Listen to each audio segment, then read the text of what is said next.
Bonjour à toutes et à tous et bienvenue à cette vidéo sur la notion de religion en philosophie. On va tout d'abord se pencher sur quelques problèmes.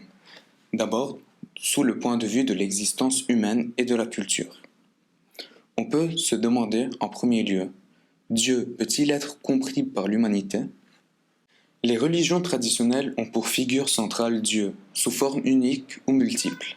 Toutefois, son rapport avec l'humanité est complexe. Avoir la foi suppose de savoir à quoi l'on croit. Pourtant, les figures divines sont radicalement différentes de l'humanité. Est-il donc possible de comprendre ce qu'est Dieu? Peut-on en parler, le définir? Ou doit-il rester une figure mystérieuse, la foi étant totalement étrangère au domaine de la raison? On peut aussi nous demander, la religion n'est-elle qu'un fait culturel?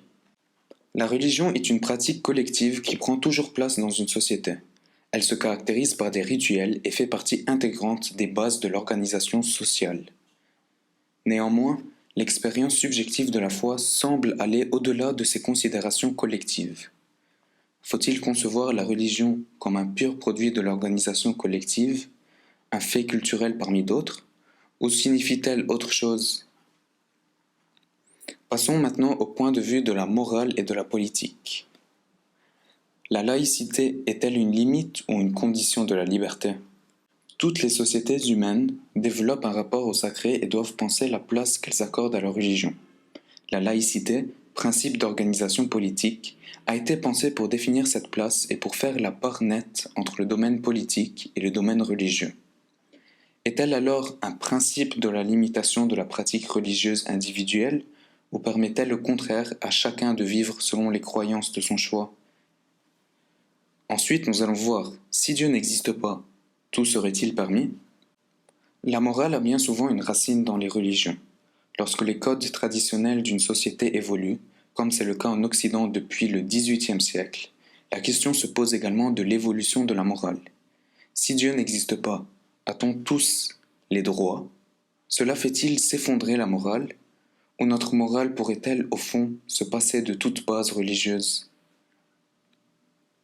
Passons enfin au point de vue de la connaissance. La religion empêche-t-elle le libre usage de la raison? Foi et raison sont dans un rapport de tension.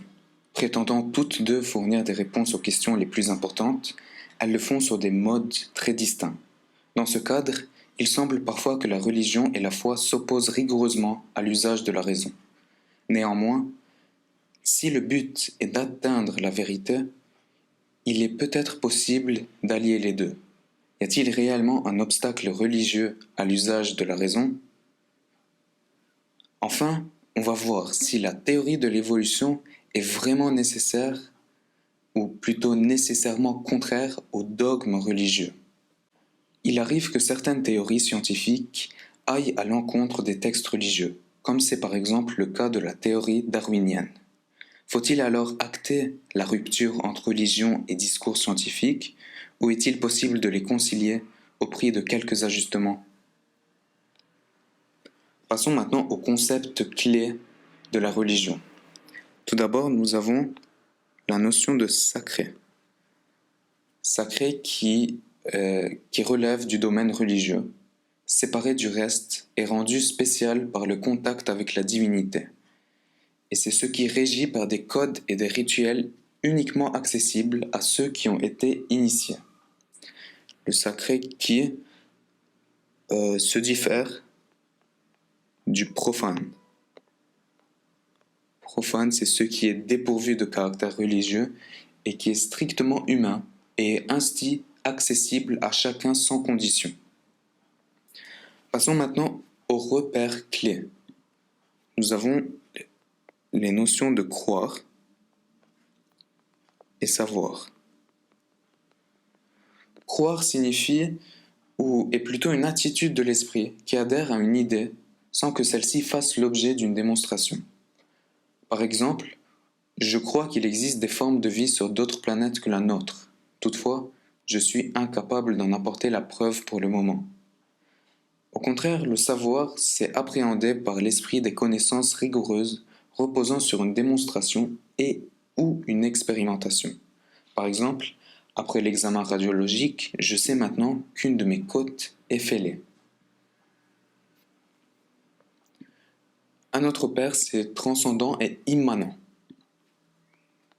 Donc, le transcendant s'oppose à l'immanent. Le transcendant, c'est ce qui appartient à un ordre de réalité radicalement supérieur et n'est donc pas directement accessible. Par exemple, la loi est transcendante aux individus qui doivent lui obéir. Au contraire, l'immanent, c'est ce qui est présent directement, qui appartient au même ordre de réalité. Le désir est immanent à l'existence humaine. Enfin, passons maintenant aux thèses des grands philosophes. Tout d'abord, nous avons la thèse qui dit que Dieu n'est connaissable que par la négation. Cette thèse présentée par Moïse Maïmonide. Ce dernier dit: ainsi, il est clair pour toi que, toutes les fois qu'il te sera démontré qu'une certaine chose doit être niée de Dieu, tu seras par là plus parfait. Par exemple, ou plutôt avant de donner un exemple, on va expliquer le point de vue de Moïse Maïmonide. Et selon lui, il n'est pas possible de connaître Dieu par des affirmations qui nous ramènent forcément à l'humanité. Donc, par exemple, par la puissance, la sagesse ou la bonté, car ce serait ajouter quelque chose à son unité parfaite. On ne peut donc l'approcher que par la négation des attributs humains. Par exemple, le soufisme, une branche mystique de l'islam, dépouille totalement l'idée de Dieu de toute attribution humaine. Les soufis s'appuient particulièrement sur le verset du Coran qui affirme « Rien n'est tel que lui » en parlant de Dieu. Ces 99 noms figurant dans le Coran ne sont ainsi que des reflets du miroir humain, mais ne constituent pas l'essence de Dieu. Quel est le statut des définitions humaines qui peuvent être données de Dieu? Peuvent-elles vraiment aider à le comprendre? Une objection dit que si l'on ne peut pas se faire une idée claire de Dieu, y a-t-il même un sens à parler de lui? On va donc passer à une deuxième thèse qui dit que Dieu est absolument inconnaissable et la foi ne requiert donc pas de le comprendre. Et c'est Blaise Pascal, un des philosophes, qui est pour cette thèse. On va écrire Pascal. Ce dernier dit: ainsi, on peut bien connaître qu'il y a un Dieu sans savoir ce qu'il est. Selon Pascal, il est impossible de connaître Dieu par la raison et donc de s'assurer de son existence. Il n'y a rien à perdre et tout à gagner dans la croyance en Dieu. Par exemple, on ne peut pas se faire une idée claire de ce qu'est l'infini, mais on ne penserait pas à nier son existence en mathématiques. Nous connaissons qu'il y a un infini et ignorons sa nature. Comme nous savons qu'il est faux que les nombres soient finis, donc il est vrai qu'il y a un infini, mais nous ne savons pas ce qu'il est. Il est faux qu'il soit pair, il est faux qu'il soit impair, car en ajoutant l'unité, il ne change pas de nature. Cependant, c'est un nombre, et tout nombre est pair ou impair. Une objection dit que l'argument ne semble-t-il pas plutôt justifier l'agnosticisme, c'est-à-dire le fait de ne pas se prononcer du tout sur Dieu et son existence? Pourquoi parier est-il si nécessaire? Un autre philosophe qui a presque le même point de vue que Pascal, c'est Søren Kierkegaard. Donc, Kierkegaard.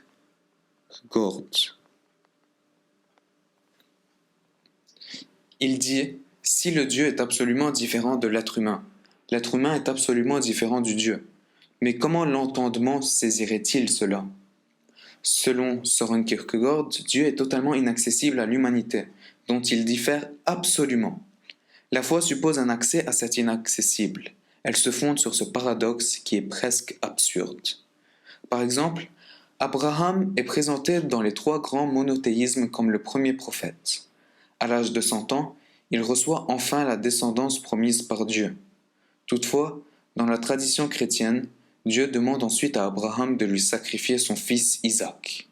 Alors qu'Abraham s'apprête à égorger Isaac, Dieu arrête son geste. La foi transforme ce qui aurait été un infanticide en un acte de sacrifice divin, arrêté par Dieu, dont les intentions demeurent incompréhensibles. Abraham pouvait-il comprendre l'ordre venu de Dieu? Pourquoi son geste constitue-t-il l'acte ultime de la foi? Une objection dit que si Dieu est d'une nature radicalement différente de celle de l'entendement humain, il lui est donc inaccessible. L'acte de la foi ne fait-il pas courir le risque d'un aveuglement total de la part du croyant? Maintenant passons à une autre thèse, celle qui dit que l'essence de Dieu est parfaitement connue, et c'est elle qui permet de démontrer son existence. Et ici c'est Anselme qui est pour cette thèse. Selon Anselme, qui dit « Il n'y a aucun doute que quelque chose dont on ne peut rien concevoir de plus grand existe et dans l'intelligence et dans la réalité. » Selon lui, l'athéisme est totalement illogique à partir du moment où l'on comprend la définition de Dieu. On parle ici d'un argument ontologique. Par exemple, en Dieu, essence et existence sont liées et inséparables de la même façon que l'essence du triangle est la somme de 180 degrés pour ces trois angles. De même, si on a l'idée d'une montagne, on a nécessairement l'idée d'une vallée. Donc on parle respectivement ici d'essence et d'existence. Passons maintenant à la thèse de Hans Jonas, qui dit que l'intelligibilité de Dieu est synonyme de l'imitation de sa puissance. Je cite, « Si Dieu, d'une certaine manière et à un certain degré, doit être intelligible, alors il faut que sa bonté soit compatible avec l'existence du mal, et il n'en va pas de la sorte s'il n'est pas tout-puissant. » Par exemple, ou plutôt avant, on va expliquer ce que Hans Jonas veut dire par cela. En effet, il est moralement intenable de conjuguer la bonté divine et son accessibilité à la compréhension humaine et sa puissance absolue. Par exemple, dans Les Frères Karamazov, Dostoïevski dénonce le scandale de la souffrance des enfants. Si l'on peut justifier la souffrance des adultes en disant qu'elle est la conséquence de leur choix libre et de leur culpabilité, cela est impossible pour les enfants. Ivan Karamazov refuse d'admettre que cette souffrance serait possible et choisit donc de nier l'existence de Dieu, devant le constat de l'existence du mal absolu. Son frère, Alioshka, lui oppose que le Christ a permis de rétablir un équilibre moral par son sacrifice. Dieu a choisi de souffrir sans justification. Cela ne suffit pas à Ivan.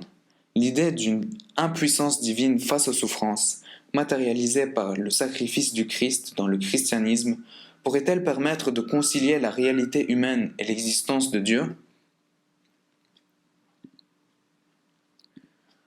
Passons maintenant à la dernière thèse de Ludwig Feuerbach.